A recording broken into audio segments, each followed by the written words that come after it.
Lutong Chekwa naman ang gagawin natin ngayon. Meron tayo ditong bok choy na nabili ko sa kabilang barangay. Hiniwa ko nga lang to sa gitna para hindi mahirap kainin, pero parang nalakihan ako kaya hiniwa ko pa ulit. Nakuluan ko lang to ng mga around 2 to 3 minutes tapos hinango ko dahil wala akong yelo. Binabad ko lang siya sa tubig na malamig. Pagkatapos nagdikdik lang ako ng bawang, mga isang ulo nga pala tong nagamit ko. Niluto ko lang siya sa pinakamahinang apoy na kaya ko hanggang sa maging golden brown, yung parang panglugaw. Tapos set aside lang natin to. May fish tofu nga pala ako dito pero pwede rin ko yung gumamit ng normal na tokwa. Ipapan fry lang natin to. Habang piniprito ko nga yung fish tofu, niready ko na tong sauce natin. 1 cup ng water. Vintage na soy sauce pero pwede rin naman normal na toyo lang. 1 tablespoon. Mamasitas na oyster sauce, mga 3 tablespoon ang ginamit ko para hindi gano'ng maalat. 1 tablespoon ng brown sugar, paminta at saka sesame oil. Mix lang ng maigi para naman sa pampalapot, equal parts lang ng tubig at saka ng cornstarch. Luto na rin pala tong fish tofu natin. Ang sarap nga nito guys, try nyo to ah. Umpisahan na nga natin yung sauce, konting fried garlic, tapos ibuhos na natin dito yung sauce mixture natin. Pakukuluan lang natin yan. Tapos buhos na natin dito yung pampalapot natin, pero dapat habang binubuhos, kasabay din ito is yung paghahalo. Bahala na kayo sa lapot na gusto nyo ha. And then ito na yung ating bok choy with fish tofu.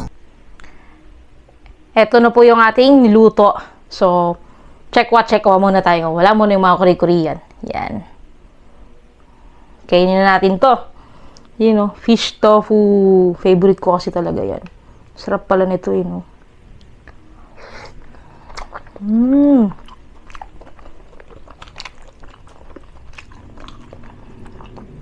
Sarap ng sauce niya.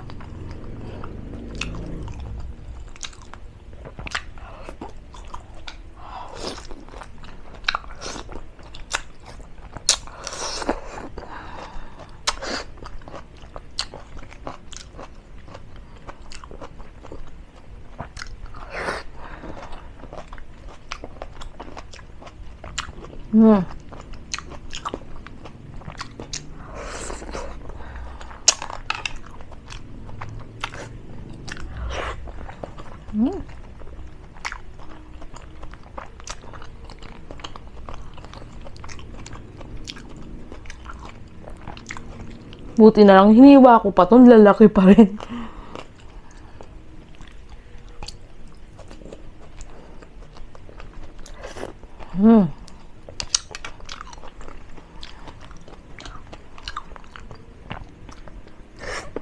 Lagyan pa natin ng sauce.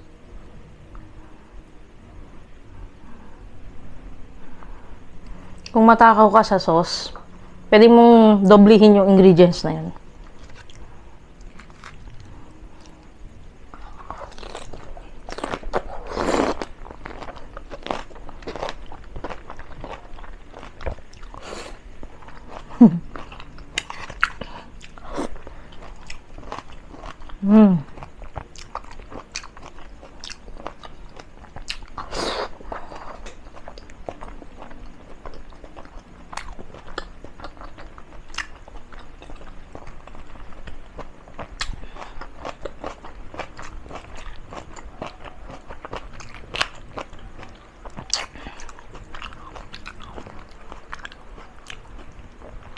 Actually, kahit bok choy lang, kahit wala na yung fish tofu, masarap na eh.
Let's go eat pa. Parang nagsisisi ako. Dapat yata niluto ko na lahat ng fish tofu.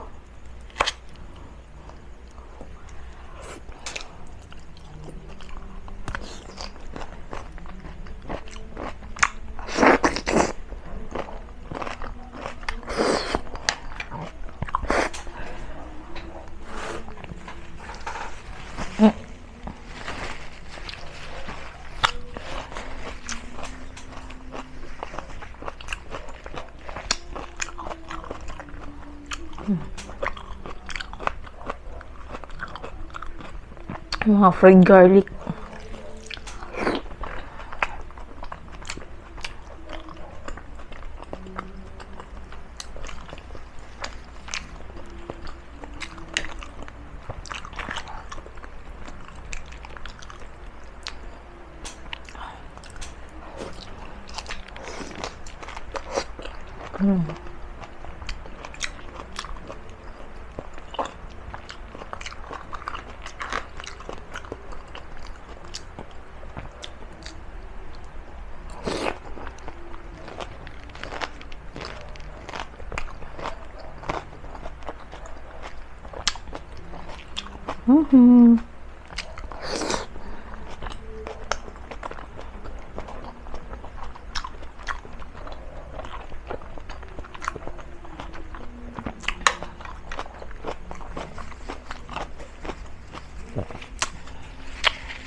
Dami ko na nagawa dun ah.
Yun lang mga kabsat, sana nagustuhan niyo po yung ginawa natin. Napakasarap po talaga niya, walang biro. Hindi mo na kailangan kumain sa mga restaurant, di ba? Kasi kayang-kaya mo naman siyang lutuin sa bahay lang. Okay lang naman kahit yung normal na tokwa yung gamitin nyo. Yung tokwa na karaniwang ginagamit natin. Natripan ko lang talaga yung fish tofu kasi sarap talaga niya. Yun lang. Tapos paki-subscribe naman ako. Iwan kayo ng comment. Follow nyo ako sa Facebook page tsaka sa TikTok. Shoutout nga po pala kay Camille Gersalia. Yan. Hindi na kita nakalimutan ah. Bye-bye po. See you again next video.